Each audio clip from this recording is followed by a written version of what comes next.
Na última edição do Chão e Paz deste ano, eu recebo o arcebispo de Salvador e primaz do Brasil, Dom Murilo Krieger, para um bate-papo sobre as atividades da Arquidiocese de Salvador no ano de 2014.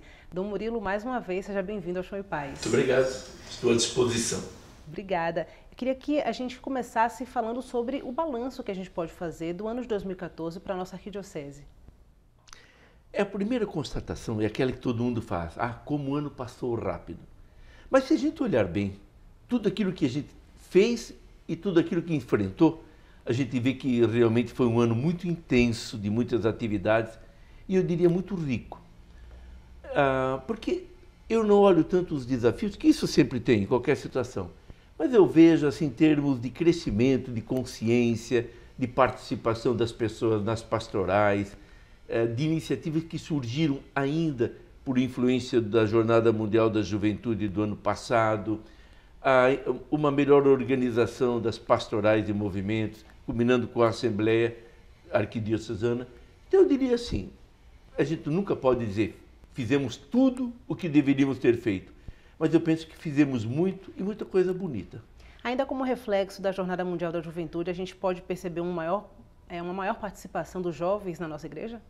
Sim, e uma participação alegre. Eu penso que, graças a Deus, estamos superando uma fase que a pastoral da juventude era algo pesado, parece que tínhamos que resolver os problemas do mundo, se colocava muito peso em cima do jovem. Ora, o jovem tem direito de viver a idade que tem, na situação que tem. Então, e ele pode e deve nos ajudar a dar um rosto mais alegre para a igreja, mais leve, e isso eles têm feito. E já interessante, aos poucos fui descobrindo que o olhar já está para a Polônia, para a próxima jornada, já estão fazendo tomando uma série de iniciativas, buscando não só a participação, mas a preparação. Então a gente vê que estas jornadas foram realmente uma bênção do Senhor para a igreja e particularmente para os jovens. E até hoje a gente colhe frutos disso, graças a Deus. Muito. Agora, a missão e os círculos bíblicos estiveram entre as prioridades da nossa arquidiocese no ano de 2014, né? Que avanços nós tivemos nessas atividades? Pegando primeiro a missão. Muitas paróquias que não tinham valorizado até agora a dimensão missionária passaram a assumir, a enfrentar, a organizar equipes, a ter iniciativas assim, olhando toda a realidade da sua paróquia. Quanto aos círculos bíblicos, foi dado um passo muito importante. E eu acredito muito nesses círculos bíblicos, valorizo a sua importância, porque é a maneira que nós temos de fazer com que a pessoa se sinta igreja. E nesse sentido, o que eu noto é que em muitas paróquias que não se dava o devido valor, está se dando, há muito de que fazer para atingir pessoas, famílias, comunidades que não participam ainda, mas, por outro lado, é grande o número de pessoas que começaram a participar e a gostar. Agora, é claro, foi uma prioridade, não significa que esgotamos, que fizemos tudo. No próximo ano teremos que continuar, mesmo assumindo outras coisas pela frente. Quer dizer, uma prioridade não termina, diferente da campanha da fraternidade. Campanha da fraternidade é uma campanha, tem começo e um fim. E ali no meio disso, nesse espaço se faz. Agora, os círculos bíblicos, não. É uma praxis, é um trabalho que deve continuar sempre e cada vez aumentando mais. Até porque cada paróquia tem um tempo para implementar essas mudanças que são propostas, né? Sim, e temos que ver que umas paróquias já têm uma caminhada mais longa, outras são paróquias novas, umas enfrentam muitas realidades sociais. Então a gente tem que, eu diria assim, respeitar o tempo e o caminho de cada um. Para 2015 nós temos a renovação das estruturas e a setorização das paróquias entre as prioridades. Qual a importância, né, dessas questões para as nossas comunidades? Eu penso que um grande desafio para nós é que as paróquias ficaram muito centralizadas na matriz, tudo dependendo da matriz. E se ali o pároco e os que estão à frente fazem alguma coisa, as coisas acontecem. Se não fazem, parece que morre tudo. Então a ideia justamente é fazer com que haja uma setorização, que aumente a participação de leigos, de líderes, de agentes de pastoral, cada um fazendo na sua realidade aquilo que pode fazer, não esperar sempre. A matriz deve ser aquela que dá o comando, incentiva, como a arquidiocese em função das paróquias. A mesma coisa, a paróquia, a igreja matriz em função das comunidades, deve ser aquela que incentiva, que ajuda, que providencia material. Mas o que nós precisamos mesmo é fazer com que o leigo se sinta responsável e assuma os seus trabalhos. Esse seria o primeiro passo para implementar essas questões? Sim, porque aí depois cada comunidade vai vendo qual é a sua necessidade específica. Não dá para estabelecer uma regra para todo mundo, olha, todo mundo tem que fazer tal coisa.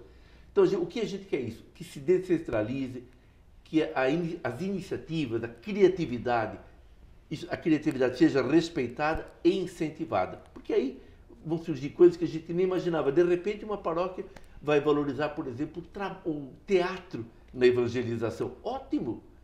Vai beneficiar não só a paróquia, mas outras também. Outra vai valorizar o esporte como meio de integração. Então aí a gente tem que incentivar a criatividade e acompanhar naquilo que for necessário. E quando a gente pensa em prioridades pastorais, tudo isso passa pela comunicação também, né? A comunicação na igreja tem passado por desafios, né, muito grandes. Eu queria entender como é que o senhor vê esses desafios que a comunicação na igreja enfrenta e como é que a gente pode se colocar de uma forma a avançar cada vez mais. Eu vejo assim, a comunicação na igreja tem duas dimensões, interna e externa. Interna para fazer com que as notícias circulem, para nem todo mundo começar do zero seus trabalhos, uma pastoral pode se apoiar na outra, e depois que cada um conheça o que foi feito, o que está sendo realizado, quais são os projetos. Então, essa comunicação interna é muito importante. Mas a igreja não existe para dentro, ela existe para fora. O Papa Francisco tem insistido muito nisso, nessa dimensão missionária, ir para a periferia, onde o evangelho não é alcançado. E aí a gente vê o seguinte, que nós temos uma mensagem muito rica, a mensagem de Cristo, mas nem sempre estamos sabendo transmitir essa mensagem. Nem sempre estamos fazendo com que ela chegue onde deveria chegar.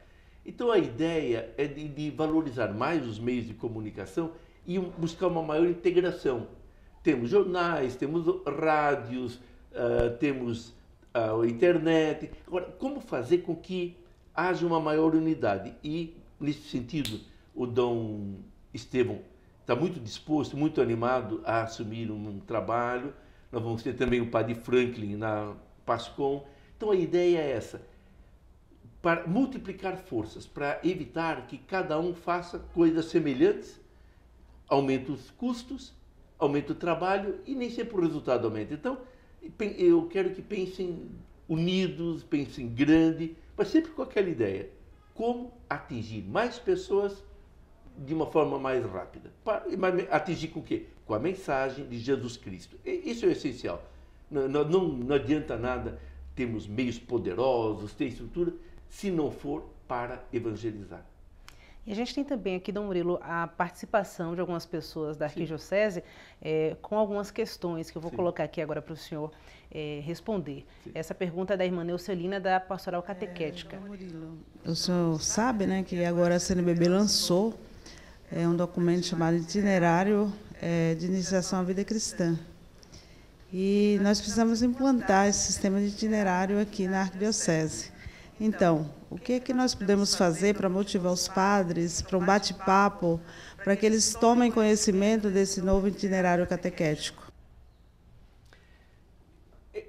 Todo esse projeto da iniciação cristã, na verdade, é da igreja, saiu um documento há mais de 10 anos, mas é lento para penetrar.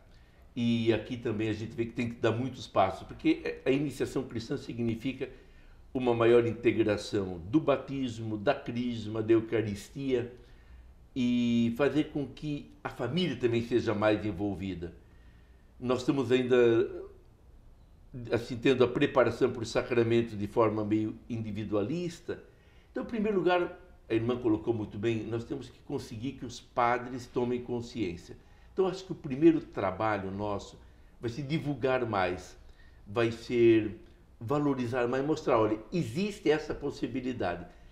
A implantação é lenta, é demorada, porque não é só mudar um método, é mudar uma maneira de pensar, que aí vai influenciar o método. Então, eu diria assim, deveríamos começar no que vem com encontros, nos encontros dos padres, falando mais disso, apresentando e fazendo com que os padres se sintam envolvidos por uma proposta que não é da catequese da arquidiocese, é da igreja, veio da Santa Sé, e como uma resposta a uma necessidade, porque senão nós batizamos muitos, mas nem sempre esses muitos estão participando da vida da igreja. Então a ideia é que aquele que for batizado, e quem já é batizado, que assuma mais conscientemente o seu papel e a sua responsabilidade cristã. A gente também tem aqui a pergunta da Pastoral do Dízimo, né, representada aqui por Cleginalva Nunes. Vamos colocar aqui para que o senhor acompanhe e responda. Diante do cenário atual da Arquidiocese, como o senhor vê a atuação da Pastoral do Dízimo, os recursos dela advindos, principalmente da corresponsabilidade paróquias-cúria, e também o que a Pastoral do Dízimo pode esperar já para o ano de 2015 da Comissão Episcopal criada pela CNBB para a Pastoral do Dízimo? Eu penso que esse é um dos grandes desafios, e eu preciso reconhecer, como eu trabalhei em várias partes do Brasil, acabei tendo uma experiência assim, privilegiada. Mas, por exemplo, trabalhei no Paraná, onde, sem dúvida, o dízimo tem a melhor organização e a melhor conscientização. Agora, só que esse trabalho já vem da década de 60, então mais de 50 anos vem sendo realizado. Nós aqui, eu diria assim, estamos ainda no trabalho inicial. E coube-me apresentar esse problema na Assembleia dos Bispos de maio último, lá em Aparecida, em nome dos bispos da Bahia. E a CNBB tem um princípio: quando alguém apresenta uma ideia, ele é o primeiro a ter que executá-la, se aprovada.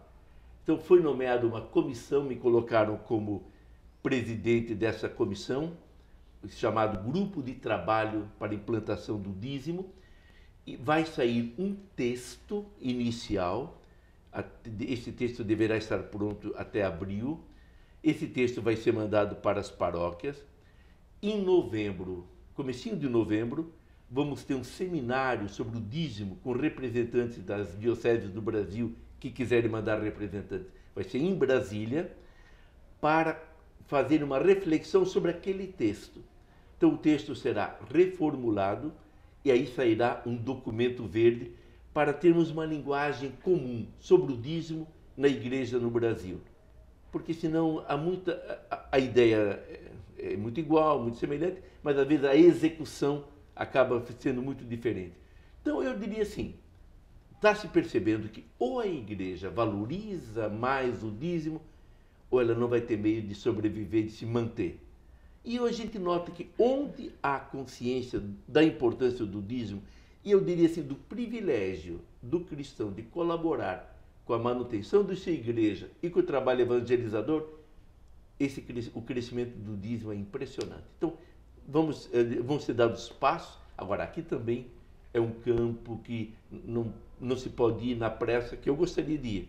Tem que se respeitar que é um caminho e vamos fazendo aquilo que for possível. E a gente tem aqui uma última pergunta da FCD aqui, sobre a pessoa com deficiência. Vamos lá.